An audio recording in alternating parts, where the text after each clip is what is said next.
open up for questions with CJ.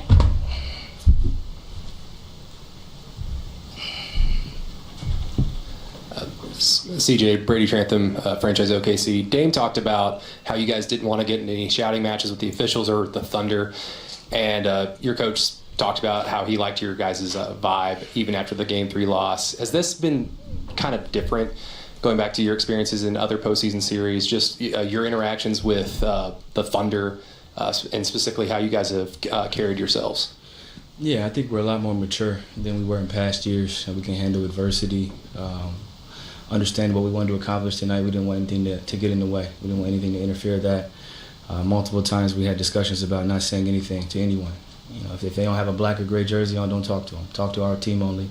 Don't talk to the refs. Don't talk to the other team. Execute our game plan, and let's get out of here with a win. And that was our mindset going into it. I think, having gone through what we've gone through historically, we understand what we need to do, who we need to talk to, and how we need to execute. Bush Young, ESPN, right there before you and Dame checked out, you guys kind of had a conversation at midcourt. You shook hands. I don't know if you want to say what that conversation was about. What was the general message between you two? That's my guy. We've been through a lot together. Over the course of our career, we've been through a lot of criticism. We've been through a lot of praise. And we just had a little conversation that was private that I won't share with you guys. But just more so about what we need to accomplish going forward, what we've accomplished so far, and just the fact that we got love for each other. Charles Thompson, Oklahoma City, CBS Sports Radio. I noticed down the stretch of the season and into this playoff, you guys seemed a little more focused. Can you tell me what's kind of gotten y'all kind of closer together and gotten this seem like you guys are on a mission this year? We got swept last year. It was really embarrassing, and everybody talked about it. It was on TV every day. I went on TV and they talked about us getting swept. They talked about me getting traded. They talked about how we can't win together. All that stuff. We remember it. And we understand that feeling of going home early. I was fortunately able to fly to Europe and see my brother play because the season ended so early. And I told him this year I ain't gonna be able to make it. So, big bro's staying up right now in Russia watching 6, 7 a.m. He understands what we're going through, what we're trying to accomplish, and I think our team understands what we need to do and how we need to do it so that we don't, have what happened last year happen to us again. Joe Freeman with the Oregonian. Can you elaborate over here at CJ on how you approached getting past the sweep, getting past the last 10 losses to move forward to get where you guys are now, individually? Yeah, individually for me, I approach it the same way I always do, as a challenge. Figuring out ways for me to individually get better. Ways for me to impact this game, on both sides of the ball. Understanding all the plays, why we run certain plays, how I can put guys in certain positions to succeed. And then offensively, being in great enough shape to be able to hit big shots down the stretch, being able to hit big threes off the dribble, being able to stay poised. I take this game very seriously. I put my heart and soul into it. And I sacrificed a lot to get to this point, and I'm thankful that I was able to go through those struggles because it made me a better person. Kerry Eggers, Portland Tribune. CJ, talk about the challenge you guys have in Game 5 from the Thunder. Yeah, we're not worried about the Thunder. We're worried about the Blazers. We got to execute our game plan. We got to stick to what we've been doing, turn it up a notch. We're going to be at home. We're going to be facing a desperate team who's facing elimination, so we need to really just focus on ourselves. Focus on how we can execute, how we can knock down shots, how we can empower each other, and then defensively stay locked in. CJ, Casey Holdall, Trailblazers.com. Can you talk about Al Farouk's game tonight and just how important he was to the win? Self-proclaimed killer. He was big tonight. He hit a lot of shots for us. He was aggressive around the basket. Defensively, he was active. He rebounded. He contested shots. He was the glue guy that we needed and that we've yearned for. Throughout this season, Mo was great as well, but it's well deserved. He puts a lot of time in, working on his craft. He's gotten a lot better since his rookie season, and he's become a reliable three-point shooter for us, and a guy who's super versatile, 6'9", 6'10", can do a little bit of everything. Any other questions? Thanks, CJ. Happy Easter. So let's start with what I think was the most poignant thing that CJ Mccollum said there. It was the fact that we got swept last year. I went on TV. People laughed at me. I went to go visit my brother who's playing overseas. I told him, I'm not coming there. More importantly, they talked about trading him. They talked about trading Damian Lillard. They talked about trading him, getting him out. Maybe Damian needs a different type of, all star to play with. So those things resonate with players, and people don't understand, man. Those things are personal, and if you have pride and you have character, you want to come back and you want to prove people wrong, and that's the thing about it, man. That's why you have to respect what he's done, what Damian Lillard, what Terry Stotts, and what the Portland Trail Blazers has done to the organization. They heard the noise, they listened, but instead of running away from it, they embraced it. Yeah. How did they embrace it? They came back and was the 3rd seed this year, and they earned it. And now they got OKC down 3-1, a team that, quite frankly, people thought could beat Portland. Here's Russell Westbrook and Paul George.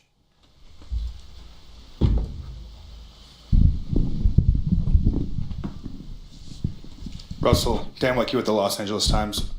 Obviously, jumper wasn't falling tonight, but were you satisfied with the other ways you were able to kind of touch the game tonight and impact the game? Yeah. I mean, sometimes you have nights like that. And, that happens sometimes. But just wasn't good enough for us to get the win. So. Yeah, Russell, Barry Trammell with the Oklahoma. You guys did a great job on Lillard in the first half. He didn't score until the last 75 seconds of the half. Were you pleased with the defense you played on him, and how did it change when he got going in the third quarter? It's a good question. Not sure. Any other questions? Eric Horn, the Oklahoman. Paul, in that third quarter, it seemed like y'all were having some difficulty getting into the paint. I think Dennis might have scored the first points for y'all in the paint in the third quarter. What was happening there, whether it was on your side or the Blazers' defense, that was preventing you all from getting in the paint in the third? I mean, they just packed the paint. Just packed the paint. That's how every team try to guard us, load up on us. Yeah, Russell, over your career, you've been down 3-1 in several series. You came back and won one of those in 14 against Memphis. What do you remember that it takes when you're down 3-1 to emotionally and mentally pull out a series like that? I really don't know. But Paul, similar question. Maddie Lee from the Oklahoman. What is the message to the team as you're headed back to Portland? I mean, honestly, regardless what the series is, it's always one game at a time. You play one game, and you leave everything in one game, and you go to the next one. So it makes no difference. We down 3-1, but we got to take it one game at a time, regardless. Royce Young, ESPN. Russ, I think you only had 3 shot attempts in the paint tonight. And I know you talked a little bit about the way that they were packing the paint on you, but what's the best counter that you have when a team is defending you in such a way that takes away such a strength of your game? This wasn't taken away. I get deep paint anytime I want, but I always make the right play. So when I'm in deep paint, I find guys on the perimeter. Hit Steve-O. I got to do. My job is to make sure the guys get the basketball. I mean, I don't need to shoot a layup every single time, but I'm in the paint all game. So that's how it goes sometimes.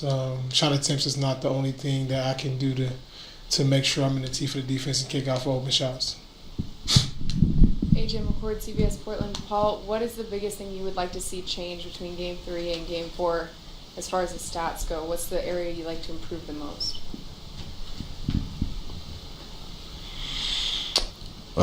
Points.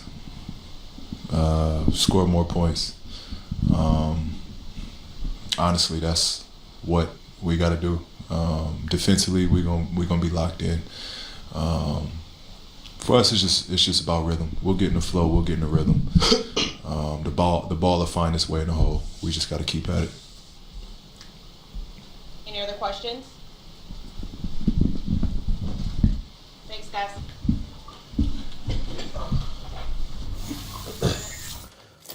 So, Sam, how do you feel about that press conference, Russell Westbrook? What press conference?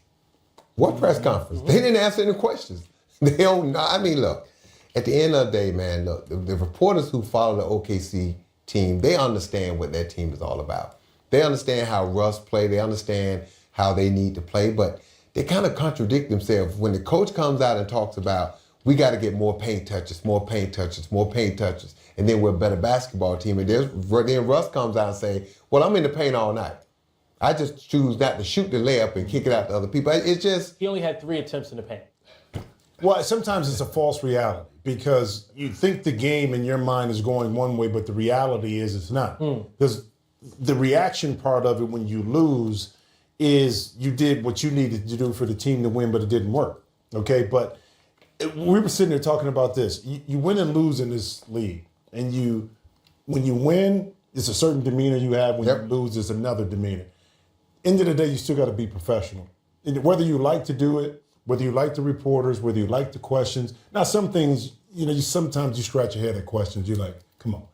But at the end of the day, when you're the leader in face of the franchise, That's your job. That's your job. And I'm Face the music. not just talking about Russ in particular. I'm talking about superstars in general in this league. Okay, because it's a catch-22. You want all the glamour and all the fame and everything else. You got to take everything else. If it's your team and these are your guys, when you fall short, you got to go out there and man up and take those tough questions. And again, no one likes to do it. We've all done it. No one likes to do it, but it's part of the game and it's part of being an all-star and a better player, best player on the team. But here's the thing. It's not like this is the first time that it's happened to NBA professional players. Okay? The guys that are getting paid the most money are going to be under the most scrutiny. But when things go well, you're going to get the most accolades too.